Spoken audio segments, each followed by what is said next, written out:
Sir నమస్కారం sir. నమస్తే అండి. సార్ 'తమ్ముడు' సినిమా సెన్సార్ కంప్లీట్ అయిపోయింది. దాని రివ్యూ అండ్ రిపోర్ట్ కూడా బయటకొచ్చినట్టుగా తెలుస్తుంది. మరి సెన్సార్ రివ్యూ ఏ విధంగా ఉంది 'తమ్ముడు' సినిమాకి? నితిన్ మరి ఈ సినిమాతో గట్టెక్కబోతున్నాడా? ఒక హిట్ అయితే కావాలి తనకు ఈగర్‌గా వెయిట్ చేస్తున్నాడు ఒక హిట్ కోసం. మరి 'తమ్ముడు' సినిమా అతనికి హిట్ ఇస్తుందా సార్? ఆ రిపోర్ట్ ఆ విధంగా ఉందా సార్? రీసెంట్ గా వచ్చిన అన్ని హిట్ సినిమాల తాలూకా ఎలిమెంట్స్ ని జొప్పిస్తూ ఒక కథ తయారు చేసుకున్నారు వీళ్ళు. అంటే family oriented story from Dil Raju అనగానే రకరకాల సినిమాలు గుర్తొస్తాయి. సీతమ్మ వాకిట్లో దగ్గర నుంచి మొదలు పెడితే శతమానం భవ ఈ సినిమాలన్నీ గుర్తొస్తాయి. అవును. అంటే ఒక కూల్ ఫ్యామిలీ ఓరియంటెడ్ కంటెంట్ తో ఈ సినిమా రాబోతోందా, తమ్ముడు అనే టైటిల్ కూడా దాన్ని సింబలైజ్ చేస్తోంది అనేటువంటి అభిప్రాయం చాలా మందిలో ఉంది. కానీ ఈ సినిమాకి సెన్సార్ వారు ఏ సర్టిఫికేట్ ఇచ్చారు? ఏ సర్టిఫికేట్ సకుటుంబ సపరివార సమేతంగా చూడాల్సిన సినిమాకి ఏ సర్టిఫికేట్ ఎవరు?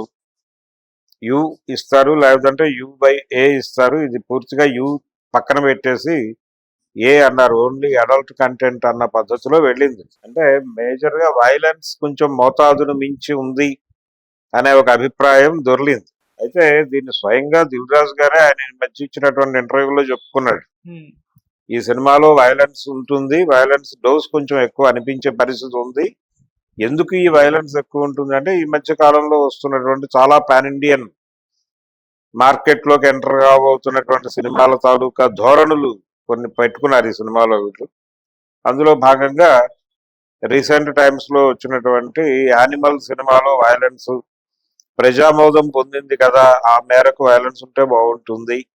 అలాగే రజనీకాంత్ సినిమాలు, కమల్ హాసన్, విక్రమ్ ఈ సినిమాల్లో కూడా చాలా భారీ ఎత్తున హింస నడిచింది.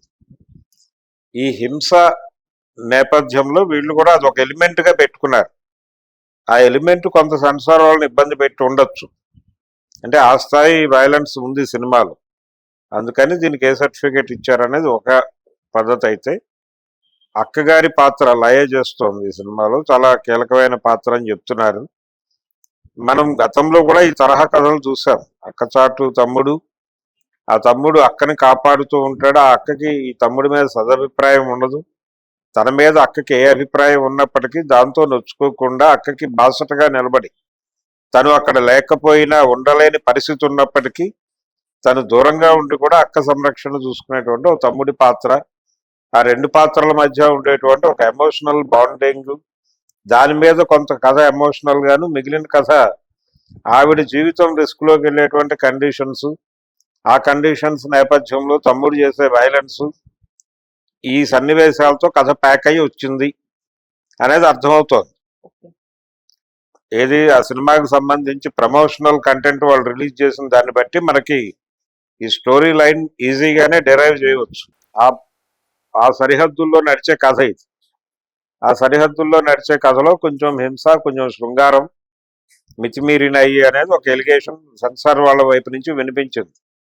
కథ కుటుంబ కథా చిత్రంగా కనిపించినప్పటికీ దీనిలో ఎక్కడికక్కడ ఎలిమెంట్స్ తూకం వేస్తే ఈ ఎలిమెంట్స్ తాలూకా తూకం ఎక్కువ తూగింది కనుక ఆ మేరకు మేము కట్టుదిట్టమైన కోత కార్యక్రమాలు నిర్వహించగా ఈ సినిమాకి ఏ సర్టిఫికేట్ ఇవ్వడం జరిగింది అనేది వాళ్ళు కంక్లూడ్ చేశారు.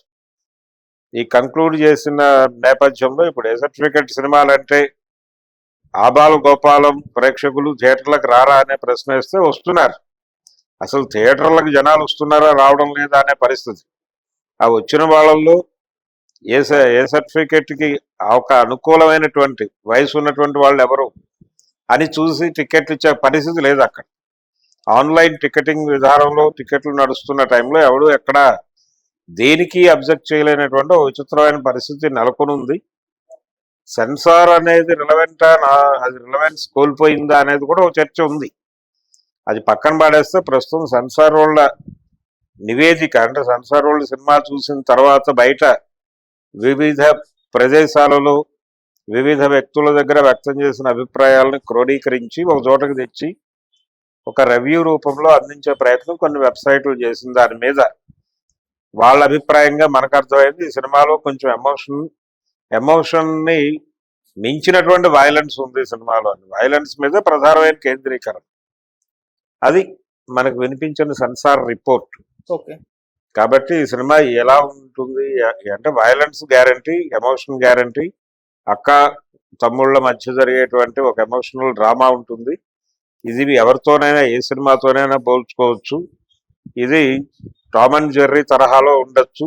ఏది చట్టానికి కళ్ళు లేవు సినిమాలో చిరంజీవి లక్ష్మి మధ్య జరిగేటువంటి టామ్ అండ్ జెర్రీ తరహా గొడవ ఉంటుంది, కాన్ఫ్లిక్ట్. ఆ కాన్ఫ్లిక్ట్ ఈ రెండు పాత్రల మధ్య అదే పద్ధతిలో ఉండొచ్చు. అంటే నమ్మకాలకు సంబంధించి ఆవిడ నమ్మకాలకి ఇతర నమ్మకాలకి ఉన్న వైరుధ్యము ఈ నేపథ్యంలో నడిచేటువంటి డ్రామాగా ఈ సినిమాని తను వేణు శ్రీరామ్ తీసుకున్నట్టుగా మనకు అనిపిస్తుంది. తను కూడా చాలా గ్యాప్ వచ్చింది సినిమాకి మధ్య. ఇప్పుడు ఈ సినిమా ద్వారా తిరిగి తనని తాను మార్కెట్ కి పరిచయం చేసుకునే ప్రయత్నం ఆయన చేస్తున్నాడు. ఒక కంబ్యాక్ సినిమాగా దీన్ని నితిన్ భావిస్తున్నాడు. అలాగే లయకి కూడా మరిన్ని అవకాశాలు వచ్చే అవకాశం ఉందని మాట్లాడుకుంటున్నారు. ఇవన్నీ నిజాలైతే అప్పుడు ఈ సినిమా సక్సెస్ అయ్యేటువంటి అవకాశం ఉంది. చూద్దాం ఏ ప్రభావం వేస్తుందో తమ్ముడు జనం మీద. ఓకే సార్, సినిమా రేపే రిలీజ్. అయితే ఈ సినిమా ప్రమోషన్ బజ్ విషయానికి వచ్చేసరికి అంటే చాలా మందికి సినిమా అసలు రేపు రిలీజ్ అవుతున్న విషయమే తెలియదు అన్నట్టుగానే పరిస్థితి ఉంది. అంత బజ్ క్రియేట్ అవ్వలేదు, అంత ప్రమోట్ కూడా వీళ్ళు పెద్ద స్థాయిలో తీసుకెళ్లేదని అర్థమైపోతుంది సార్. ఎందుకు మరి సినిమా రేపు మౌత్ టాక్ తోనే సినిమా హిట్ బాట పట్టే అవకాశం ఉందా, లేదా రేపు పబ్లిక్ వెళ్తారా లేదా? అంటే ఒకటి, దిల్ రాజు గారికి ఒక విషయం యాజ్ ఎగ్జిబిటర్ గాను అలాగే డిస్ట్రిబ్యూటర్ గాను ఆయనకు ఒక జ్ఞానం ఉంది. ఇప్పుడు థియేటర్లకు జనాలు పోటెత్తి రావడం లేదు. ఎంత పెద్ద సినిమా అయినా ఆ వచ్చిన నలుగురు 4 మాటలు మంచి మాటలు చెప్పడం కోసం థియేటర్ ఉంది. వచ్చిన నలుగురు 4 మంచి మాటలు చెప్పగలిగితే ఈ మంచి మాటలను చూపించి ఇతర ప్లాట్ఫామ్స్ మీద అమ్ముకుంటారు. అదే నడుస్తోంది.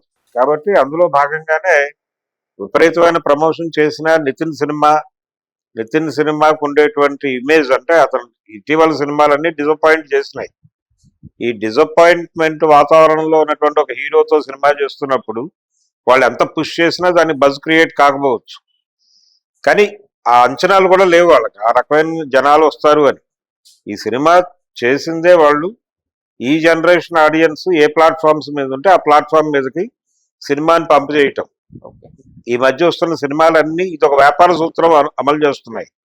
అదేంటంటే థియేటర్లో కొంత పాజిటివ్ టాక్, పాజిటివ్ ఎక్స్ప్రెషన్ రాబట్టి అది ఎక్కడో చోట రికార్డ్ చేసి దాన్ని చూపించడం ద్వారా ఓటీటీలతో బేరం మాట్లాడుకుని అక్కడికి సినిమాని పంపు చేసేసి శాటిలైట్ రైట్స్ అమ్మేసుకుని ఒక ప్రాఫిటబుల్ వేలో బయటపడాలి అన్న ధోరణితో సినిమాలు తీస్తున్నారు. ఆ ధోరణితో చేసిన సినిమా ఏది? ప్రమోషన్ మీద అంటే పాత పద్ధతుల్లో ప్రమోషన్ చేయడానికి ఇక్కడ నితిన్కు ఉన్నటువంటి పరిమితులు ఉన్నాయి. అందుకని వాళ్ళ పద్ధతిలో వాళ్ళు యూట్యూబ్ ఇంటర్వ్యూస్ ఇవ్వడం ద్వారా ఈ సినిమాకి జనరల్ ఆడియన్స్ లో క్రియేట్ చేయగలిగిన మేరకు బజ్ క్రియేట్ చేసామనే అభిప్రాయంతోనే ఉన్నాడు ఆయన. ఆ కొంచెం కాంట్రవర్షియల్ ఇంటర్వ్యూలు కూడా ఇచ్చారు, మెగా అభిమానుల్ని గుచ్చారు. ఇదంతా ఈ సినిమా ప్రమోషన్ కోసం చేసిన కసరత్తే. కాబట్టి కొంత మేరకు క్యూరియాసిటీ కలిగించింది ఈ సినిమా.